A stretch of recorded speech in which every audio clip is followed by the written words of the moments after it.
Let me now quickly go across to Mr. K. Annamalai. He is the Tamil Nadu BJP President.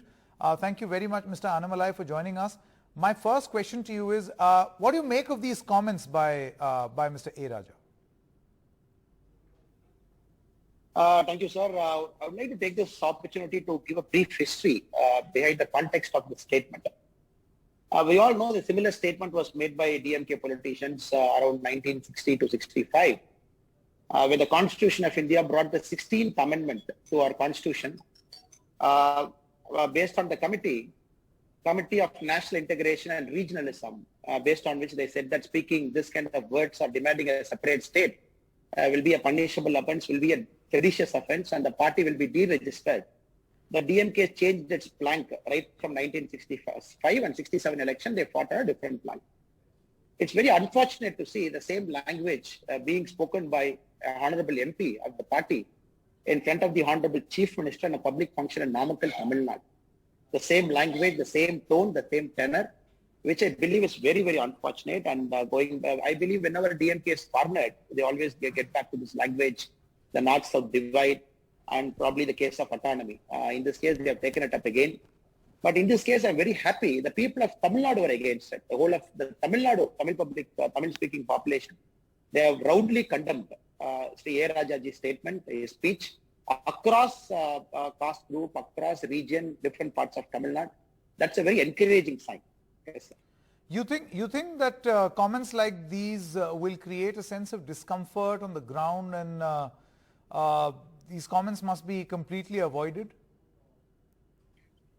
Yes, sir. It is unwelcome for two reasons, sir. One, as a party, as a ruling party, and the CM sitting in the stage, and the topic that is given itself is about, in Tamil, the topic itself is called Manila Suyachi Madhya Kutachi. That is the initial term. In English, if I can translate it, an autonomous kind of government for the state and a collaborative government for the center.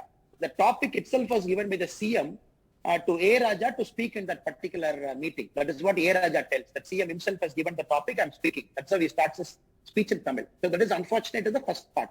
One, the ruling party, the CM himself giving the topic, and CM enjoying, clapping his hand when A. Raja is speaking. The second unfortunate part, sir, the Honorable MP has taken a oath on the sovereignty and the integrity of our nation. It's a direct violation of that oath. That is why BJP Tamil Nadu, today we are writing a letter to the Honorable Speaker asking him to initiate the disqualification process because it has gone against the oath. If a third person is speaking, it's a different issue. You can go for an FIR mode, a sedition case 124A. That's a normal course of action. In this case, a public representative.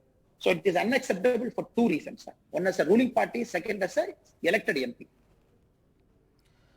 Mr. Annamalai, how would you respond in that case to a BJP MLA, an MLA of your party himself demanding that Tamil Nadu be bifurcated between North Tamil Nadu and South Tamil Nadu?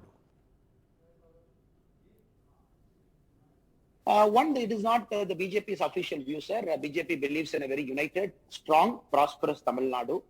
And yesterday I've spoken to Nayanarji also. I've told him it's his personal comment, and I've also clarified to the media friends that it is his personal comment, not the party's comment. The party's official view is Tamil Nadu will always be a strong, prosperous and united. Having said it, sir, it is also my duty as a citizen of this country and as a Tamil guy to say this. Tamil Nadu for long, sir, even before 150 years, if you look at the nature of Tamil Nadu is divided into many kingdoms here, Chera, Chola, Pandya, and Kongu Nadu, and different ways in which Tamil Nadu was there. It took a lot of efforts for them to unify, bring the present Madras presidency till 1956. Thereafter, the current Tamil Nadu, after the Reorganization Act. A lot of cultural dissimilarity, everything is there. But it has taken 70 years of effort to bring a very unified Tamil Nadu, but people are very happy and content. When DMK starts speaking this kind of language, we have seen previously a lot of caste group, linguistic group, a lot of groups within Tamil Nadu. They have previously demanded a Kongu Nadu. Somebody has demanded a Chera Nadu. That point of time also BJP has said that is uncalled for, and BJP stands for a united and prosperous Tamil Nadu. So that is the only thing I fear. With respect to Nayanarji, he will not speak again. It's his personal comment, which is not a party view.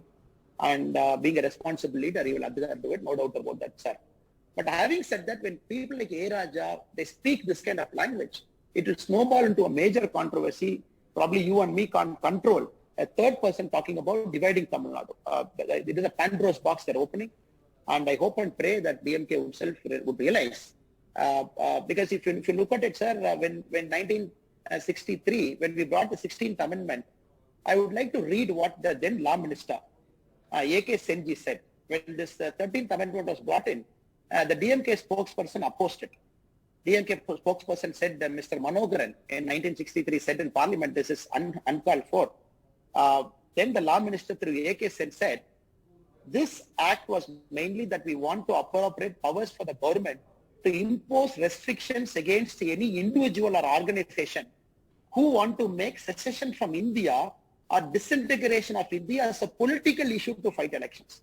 Now, what Mr. A. Raja spoke in the stage, if sir can understand the Tamil law, probably somebody can translate the speech for you. It clearly talks about Tamil Nadu is suffering and Tamil Nadu wants to go. It's like a political message. They want to keep this as an election plank in the coming election, which is directly against the 13th Amendment. But you know, Mr. Annamalai, you say that, my question was for a comment made by your MLA asking for a bifurcation. You say that this is his personal comment of the MLA and not the party line. And you have spoken to him also. But isn't this the exact same thing that the DMK is also saying? That what Mr. A. Raja is saying is his personal view, not the party line.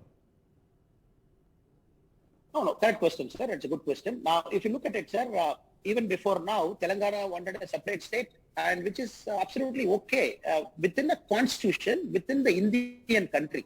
And Telangana never wanted to be away from India. So what Raja spoke is, he said Tamil Nadu wants to be away from India, which is an offense under 124A, which is an offense under the constitution, the provision 13th Amendment.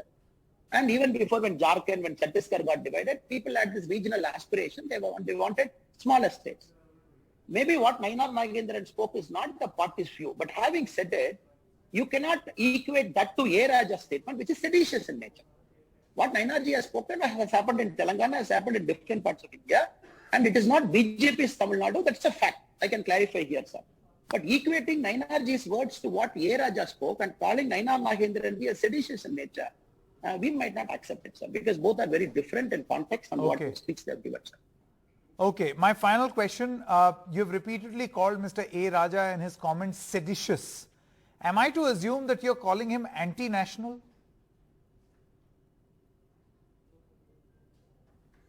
Without a doubt, sir. Without a doubt, it's an anti-national comment. Without a doubt. Because if you look at the full context of what he spoke in Tamil, it's a very layered speech. He started with Periyar, then he went to Anna. He said that what Kalaignar Karunanidhi made a compromise, and then they wanted a Dravida Nadu. Now you are forcing us to get back. So if you look at the whole context, sir, it is very clear. The intention, the motive of that speaker was very clear. If you look at the speech in totality, maybe if you see parts, we might not appreciate it, sir. That is number one. And number two, the CM of a state sitting there and clapping his hands, sir. Very unfortunate. After that, the Honorable CM, the M.K. Stalin had an opportunity. He spoke right after him, the same function. He would have clarified. Very well, the CM could have clarified, but he chose not to clarify. On top of it, the topic in which Mr. A. Raja spoke, Kutachi, Mandalatile Kutachi, Madhiyile Suyachi, Madhiyile Kutachi. That is the same plank which they had in 1965, which is unfortunate. The CM of a state has given the topic to A. Raja to speak. That is A. Raja's verbal confession in the mic. But it is CM who gave me this topic, so I am speaking with freedom. So the whole context gives me a doubt and a lot of doubt to Tamil population here that DMK is trying to do something different. And CM himself has taken a vote, sir. On top of it, CM has taken a vote to become a CM. So it is clearly anti-national. And I am of the belief the CM should also be questioned by asking why he didn't stop it. The question by journalists, senior people like you, or by a reputed organization like NDTV, asking, why did you not stop it? You as a CM, I'm not saying what CM did is seditious, what A. Raja did is seditious. But CM has got a moral, more than the law of the land. The moral obligation is much higher than the law of the land, which I believe the CM failed in his moral obligation, sir. All right, Mr. K. Annamalai, thank you very much for joining us right here on NDTV. Thank you.